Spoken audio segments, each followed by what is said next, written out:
Shakespeare Night is an IA tradition where we get together to celebrate the works of the man that probably more than any other single person influenced the English language.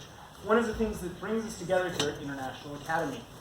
We'll be beginning with the seniors performing some of Shakespeare's most famous lines, Hamlet's to be or not to be soliloquy.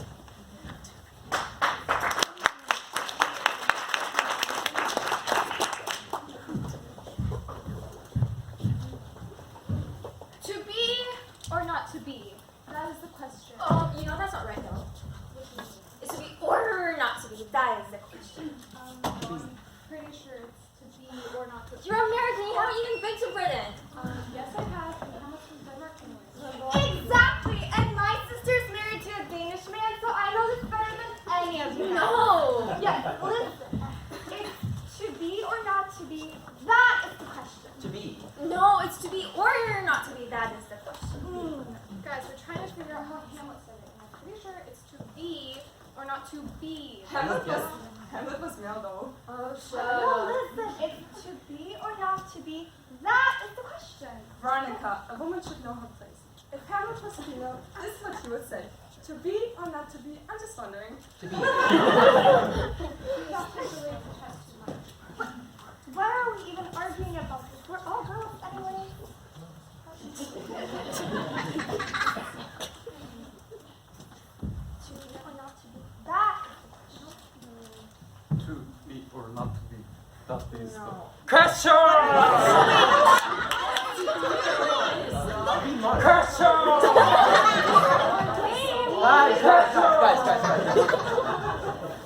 To be. What do you mean? I'm answering your question. What did you Yeah. Think about it. It's not the Words. To be or not to be, that is the question. What are you doing? No, Do you the question. stop?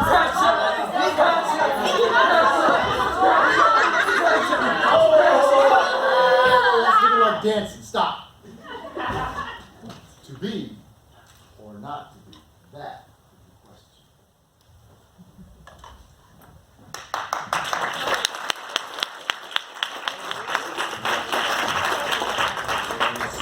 Thank you, seniors. That was all fun, but people do disagree about what the best way to perform Shakespeare's lines are.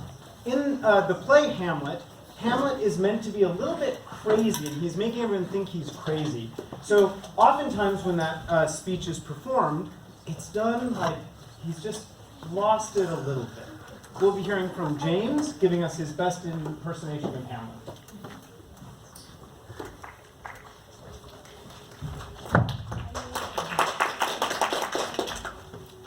To be or not to be? That is the question. Whether it is nobler in the mind to bear the whips and the scorns of life, or to take up arms against them, and by opposing them, to end them. To die and to sleep.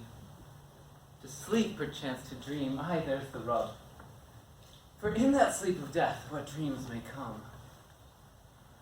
And when we have shuffled off this mortal coil, must give us pause. Aye, there's the respect that makes calamity of so long life. For who would bear the whips and the scorns of time, unless the fear of something after death, that undiscovered country from whose bourne no traveler returns, it puzzles the will. And thus our conscience, it makes us all cowards, and our enterprises lose the name of action.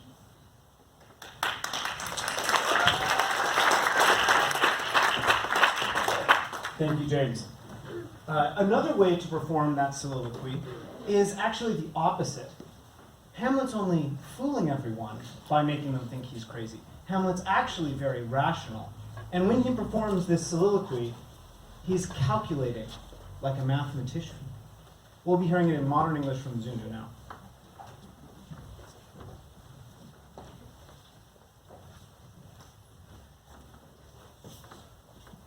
To live or to die? That is the question. Is it nobler to endure the sufferings of the mind, the difficulties, life throws at us, or to fight against the sufferers by opposing and ending them. Dying is like sleeping, and sleeping leads to dreaming. Ah, it's catch. We can't be sure that truths may come during the sleep of death. We have to be careful because we don't know. And it's this uncertainty that leads us to suffer throughout long lives. Thank you.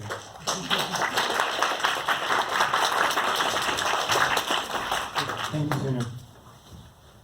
The other way to perform the soliloquy is to think about the question, to be or not to be, to live or to die. Hamlet's thinking about killing himself. And so one of the ways to interpret this is that Hamlet is sad and tired as he performs this.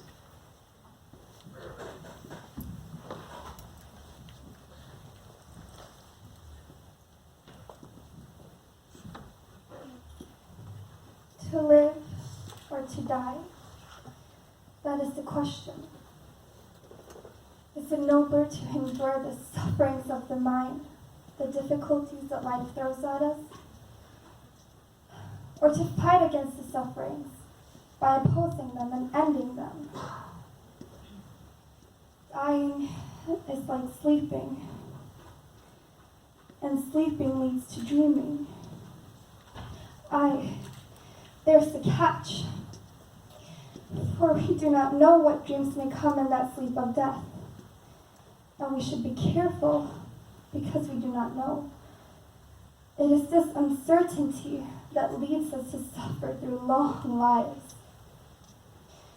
For who would bear all the trials of life if not for the fear of death, that undiscovered land from where no one returns? That makes us wonder. Thus, the fear of death makes us all cowards, and actions cease to be actions at all.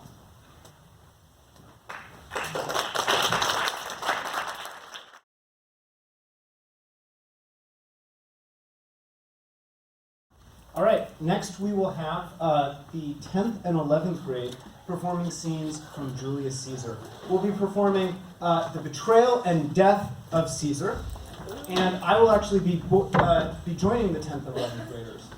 We'll be setting this, instead of the time of ancient Rome, we'll be setting it as a group of students thinking about killing their teacher, and I will be playing the role of Caesar.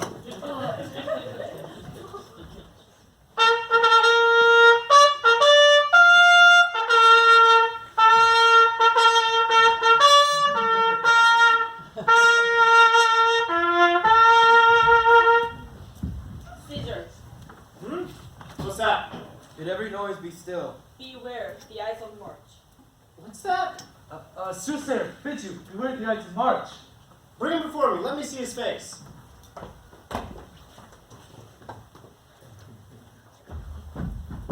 Beware, the eyes on march. He's a dreamer. Let us be on.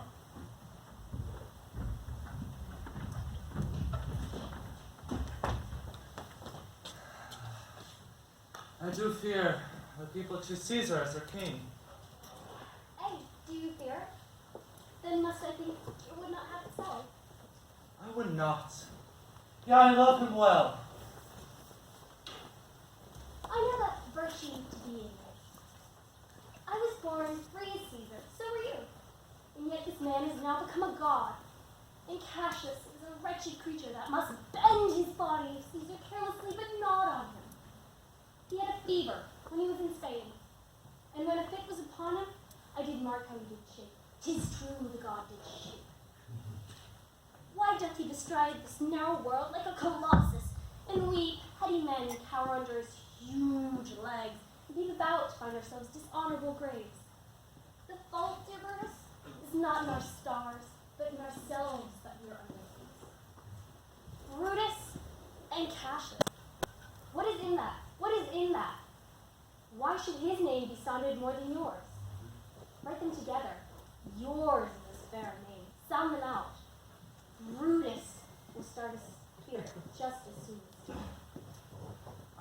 Caesar, you have to say. Antonius! Antonius! Caesar!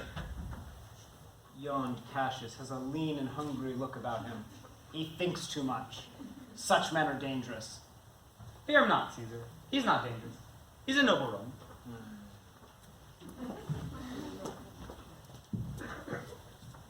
Well, Brutus, thou art honorable, yet I see thy honorable metal from which it has been disposed may be wrought. So it is meet that like minds stay ever in their company. For who so firm that cannot be seduced? Caesar doth bear me hard, but he loves Brutus. Who's this, Castro? They say the senators tomorrow means to establish Caesar as king. Then I know where I will wear this dagger. Cassius from bondage shall deliver Cassius. There in ye gods you make the weak most strong. There in ye gods you tyrants do defeat. And life being weary of these worldly bars never lacks the power to dismiss itself. So can I. So every man on his own hand bears the power to cancel his captivity. Then why must Caesar be a tyrant? Poor man, I know he would be not a wolf, but he sees that Roman are but sheep. So vile a thing as Caesar. Now, know you this, I have already started to move some of the most noblest-minded Romans to take on a certain enterprise of honorable, dangerous consequence. The work we have in hand is most bloody, fire, and most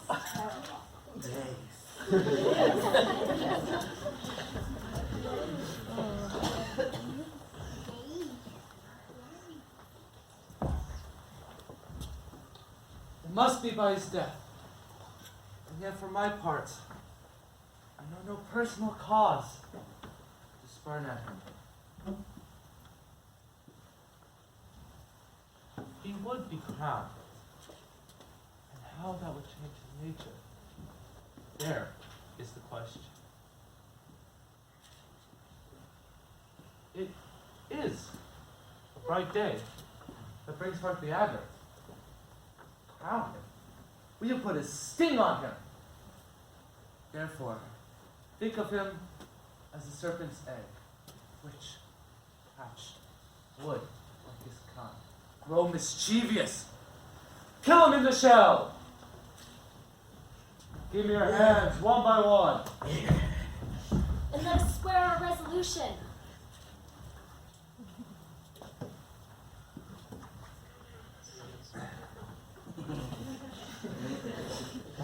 So no one else can touch, but only Caesar.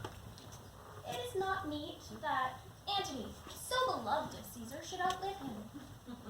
He may well go so far as to annoy us all. Let Antony and Caesar fall together. Our course will seem too bloody, Caius Cassius. To cut the head off, and then hack the limbs? For Antony is but a limb of Caesar. Oh, friends, we stand up under the spirit of Caesar. Oh, how we cannot dismember him, but alas, he must bleed for it. And as for Antony, think nothing of him, for he could do no more than Caesar's hand, and Caesar's head is cut off. On three. 1, 2, 3. Guardians!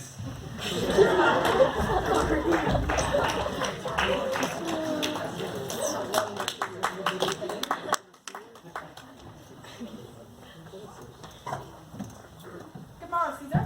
Maro Medalus. Ah, what Brutus served so early. Maro, Cassa, Trebonius, Cassius. The Ides of March are come. Are we all ready? What is now amiss that Caesar and his Senate must now redress? Most high, most mighty, noble Caesar, Cimber Publius throws before thy seat a humble. I must prevent thee, Cimber. Thy brother by a decree is banished. Know this, Caesar doth not wrong.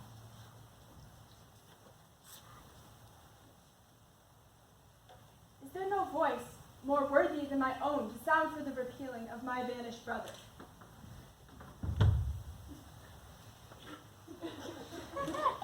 I kiss thy hand, but not in flattery, Caesar, desiring thee that Publius Cimber may have immediate freedom of repeal. What now, Brutus? Pardon, Caesar. Caesar, pardon. As low as to thy foot doth Cassius fall to beg enfranchisement for Publius Cimber. I could be moved if I were as you. But I am constant as the northern star, of whose true, fixed, and resting quality there is no fellow in the firmament. The skies are painted with unnumbered sparks. They are all fire, and every one doth shine. But there is but one in all doth hold his place. So in the world, men are flesh and blood and apprehensive. Yet in their number I know but one that holds on his rank unassailable, unshaped of motion, and that I am he. Let me a little show it even in this, that I was constant, Cimber should be banished, and constant do remain to keep him so. Oh, Caesar. Doth Brutus bootless kneel? Speak hence for me! Et tu, Brute? Then fall, Caesar. Liberty, freedom, tyranny, run hence, proclaim, cry it out the streets. Some to the common pulpits and cry out, liberty, freedom, and enfranchisement. People, senators, be not affrighted. Ambition's debt is repaid. Brutus, go to the pulpit. Where's Antony? Oh, are we Caesar's friends that have abridged his time of fearing troubles? Oh, stoop, Roman, stoop. Let us bathe our hands in his blood, up to the elbows, and besmear our swords. And let us cry even unto the marketplace, cry, freedom, peace, and liberty! Stoop then and wash.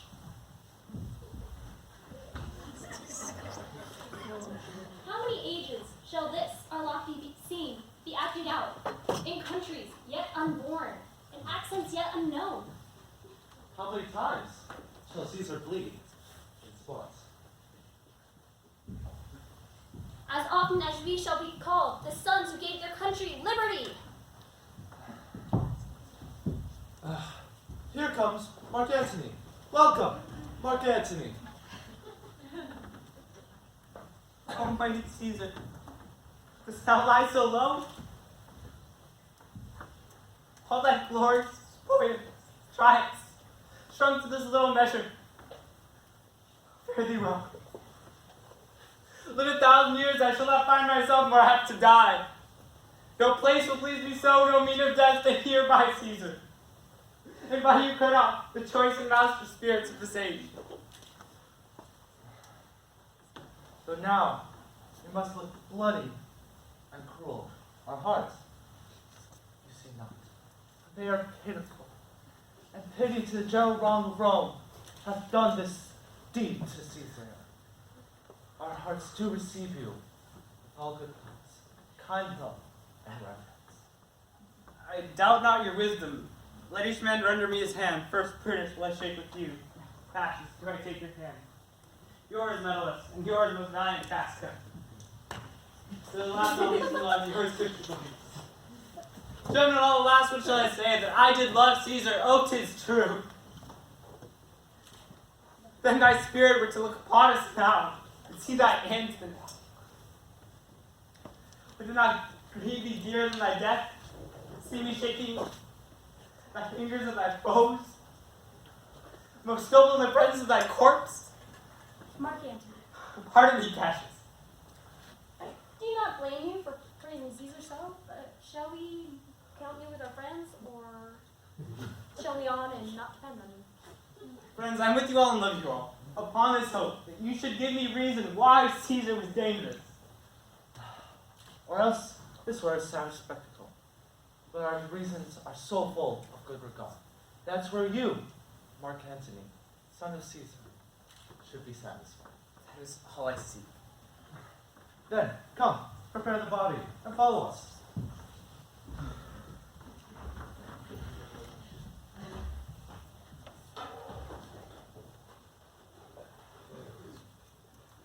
Oh, pardon me. fleeting piece of earth. But I, meek and gentle, these butchers, thou art the ruin of the most noble man that ever lived in the tide of times. Over thy wounds do I now prophesy. A curse shall lay upon the limbs of men. Fierce civil strife will cumber all the parts of Italy. And Caesar's spirit, ranging for revenge with Ate by his side come hot from hell, shall confine to the monarch's voice cry havoc, and let slip the dogs of war. The smell of this foul deed will smell of all the earth, with carrion men groaning for burial.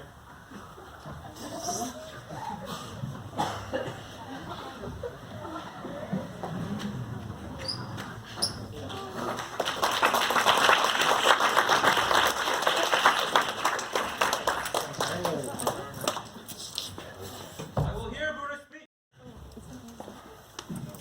Friends, Romans, countrymen, hear me for my cause, and be silent, that you may hear.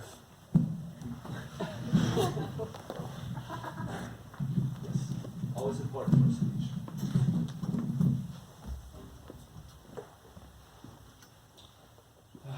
Believe me for mine honor, and have respect to mine honor. If there is any in the assembly, any dear friend of Caesar's, to him I say, my love of Caesar was no less than his. If that friend demand why Brutus rose up against Caesar, here is my answer. Not that I loved Caesar less, but that I loved Rome more. Had you rather Caesar were alive and we all die as slaves? Or that Caesar were dead and we all live free men?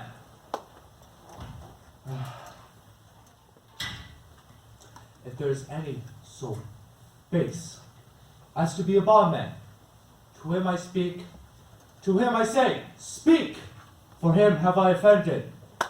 If there is any in this assembly who is so rude as to not be Roman, to him I say, speak, for him have I offended. If there is any in this assembly as to be so vile as to not love his country, to him I say, speak, for him have I offended. I pause for reply. None at all, Brutus. Then none have I offended. I've done no more to Caesar than you shall do to Brutus. Here comes his body, mourned by Mark Antony. And though he had no hand in Caesar's death, he shall receive the benefit of his dying, a place in the commonwealth, of which of you shall not. And with this, I depart. As I have slain my best lover for the good of Rome, I have the same dagger for myself. If my Caesar desires, if my country desires to see my death. Live, Brutus, live! Let him be Caesar! Caesar's better parts shall be crowned in Brutus. My countrymen, He is yours! good countrymen, stay here with Mark Antony. Do grace to Caesar's corpse and grace his speech, as he tends to all of Caesar's glories. This speech, which Mark Antony, by our permission, is allowed to make.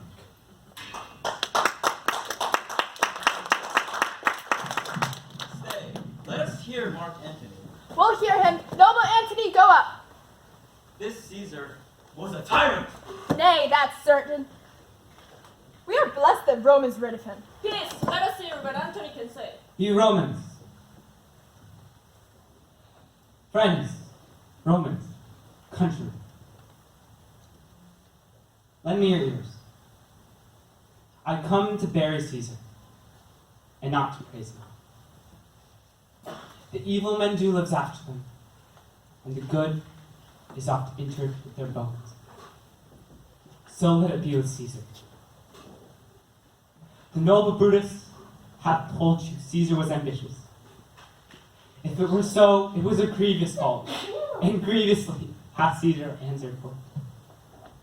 Here, with leave of Brutus and the rest, for Brutus is an honorable man, as they are all honorable men, come I to speak in Caesar's funeral. He was my friend, faithful and just to me. But Brutus says he was ambitious. And Brutus is an honorable man.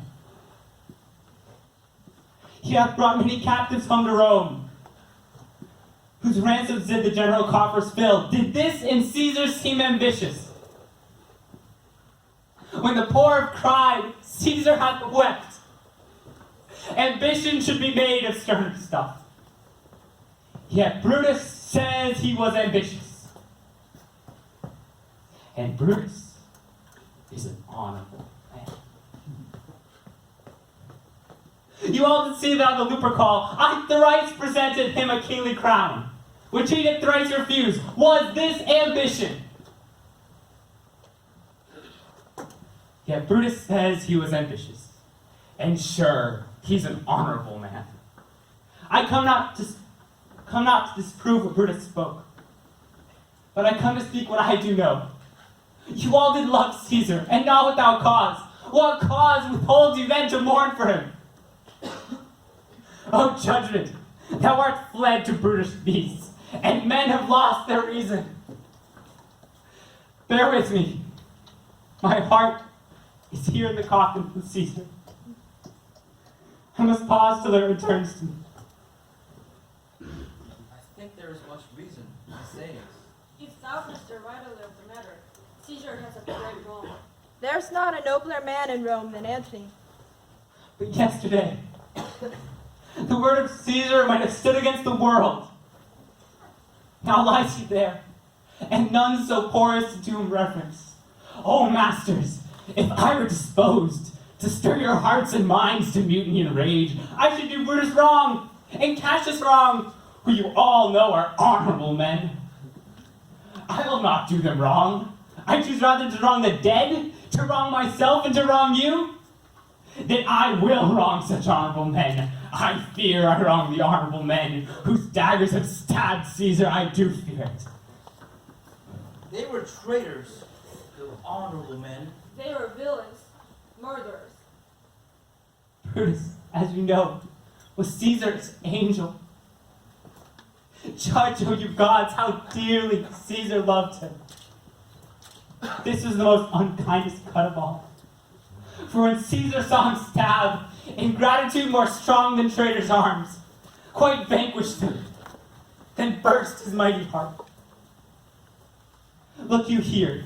Here is himself, marred as you see with traitors. Oh, noble Caesar. Oh, woeful day! Oh, traitors! Villains! Most bloody sight! Will be revenged.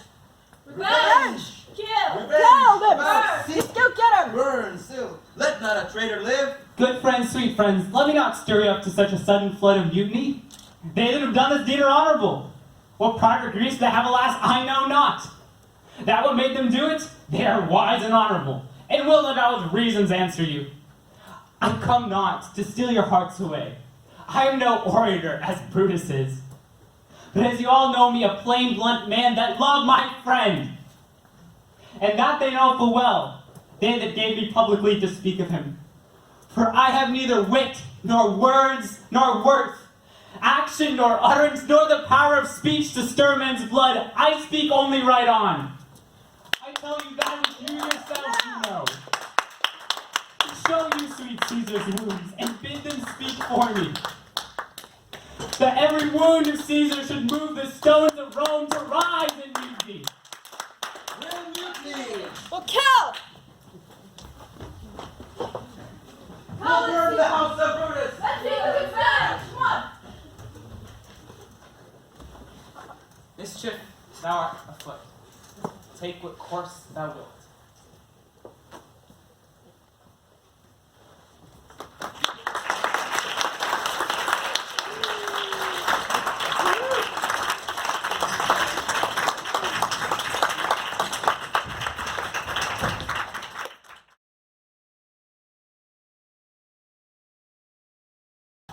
next up, we will have ninth grade performing selections from Shakespeare's romantic comedy, The Merchant of Venice. If you're an adult and you would like to boo, cheer, or hiss at the players like you might see in a typical romantic comedy, that is quite acceptable. So maybe we can add some enthusiasm to this performance. Thank you.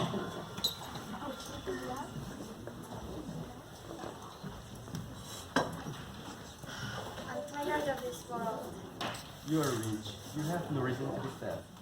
That is true. The sad thing is, I do not even get to choose my own husband. I have to leave it to fate. Does your father said rich? He was a good man with good idea. I think we should trust this one. Tell me about the man that I hear. First, there is the prince from Italy. I do not like him. All he does is talk about his horses.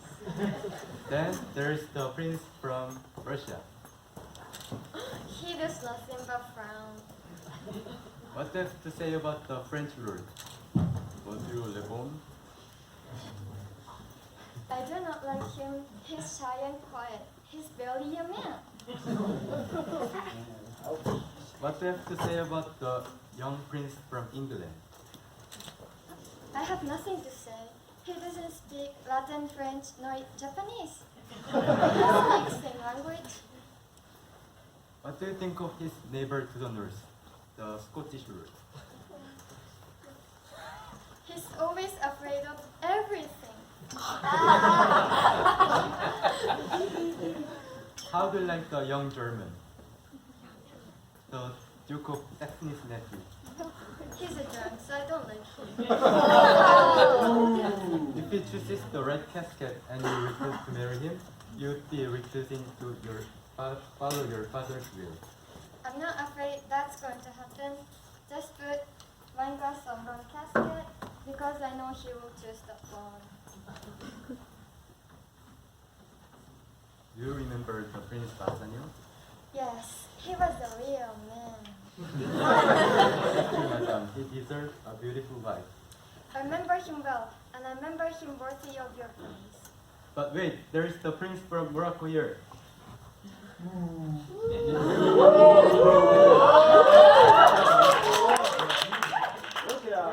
Don't think bad about me and my skin color.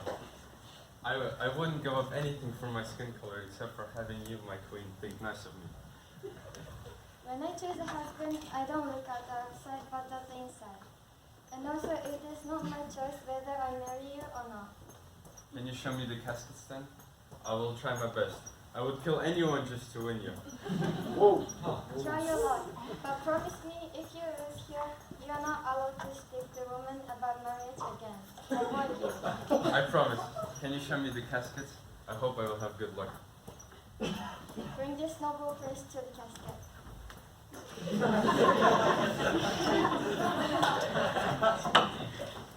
I will go over the inscriptions. He who chooses me will get what many men desire.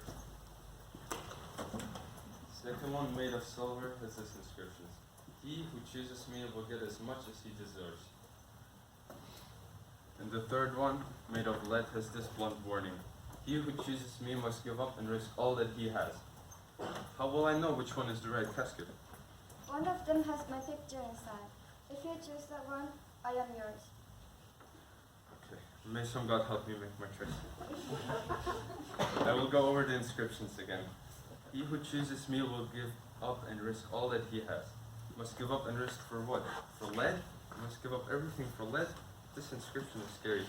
If I were to give up anything, then in hope of a bigger work, not for some lead. Second one, the silver. He who chooses me will get as much as he deserves. I have to think about this one for a minute and consider how much I deserve. If I were to judge myself, I'd say I deserve quite a bit. Quite a bit might not be enough to deserve a lady. Last one, made of gold. He who chooses me will get what many men desire. Well, that's the lady. The whole world desires her. I will choose this one and I hope my choice brings me joy. Bring the key. Oh.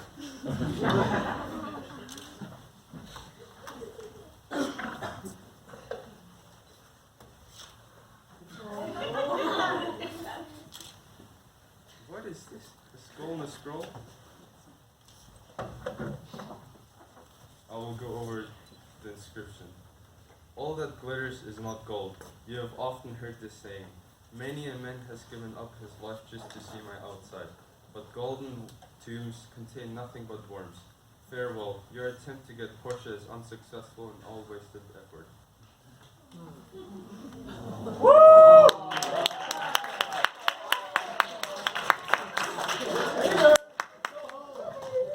Now goodbye, good passion, and hello, cold solitude. Portia, goodbye.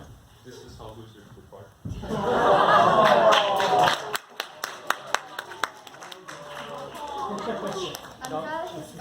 I'm glad he's gone. The prince from Spain comes to just his choice. If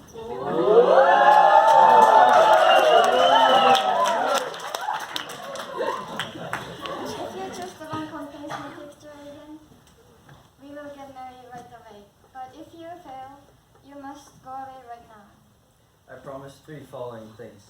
First, I will not tell anyone which casket it was that I chose.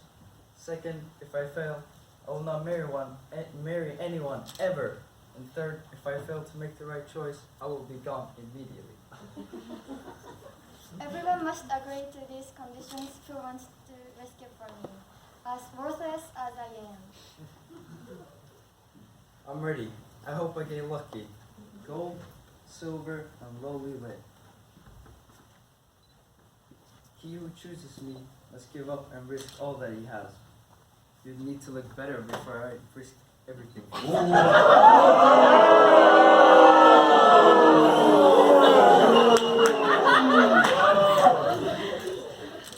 who chooses me will get what many men desire. Many may refer to majority of fools that trust their eyes but don't think about what's on the inside.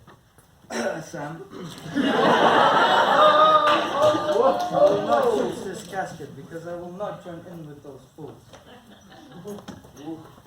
He who chooses me will get as much as he deserves. I agree with this saying. Give me the key to this one.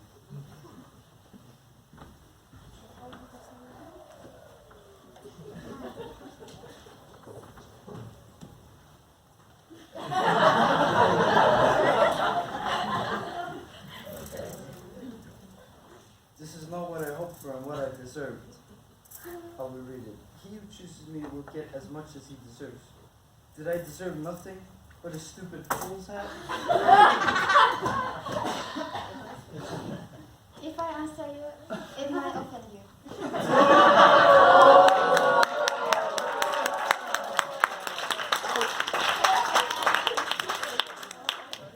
Sometimes old people with silver hair are foolish, and this casket had a silver covering as well.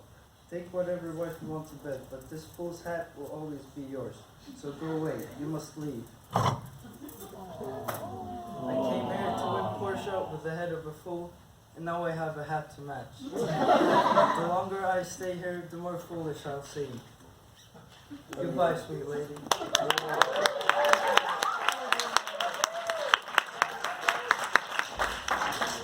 And he's gone. These fools think it over so much.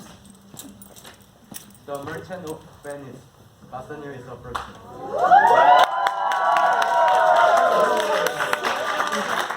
Kind words and valuable gifts. Please, take your time. Wait a day or two before you take your risk. Because if you choose incorrectly, you will have to leave me. Let me choose a casket, for I want to be married to you as soon as possible. Let's go then. One of them has my picture inside. If you truly love me, you will find it.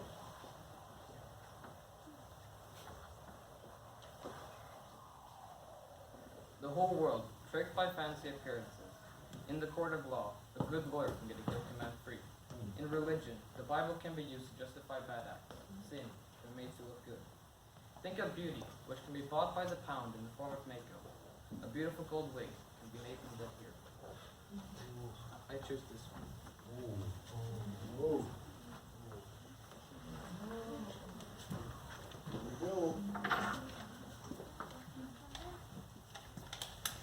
Oh, what do I find here?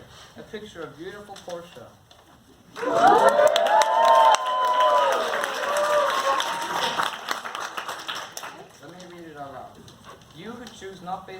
appearances, have good luck, and chose correct.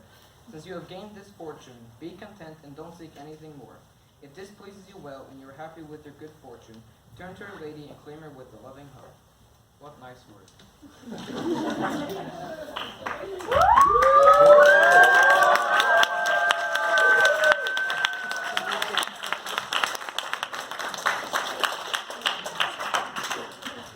Lady, if you allow me, I will do as his note instructs.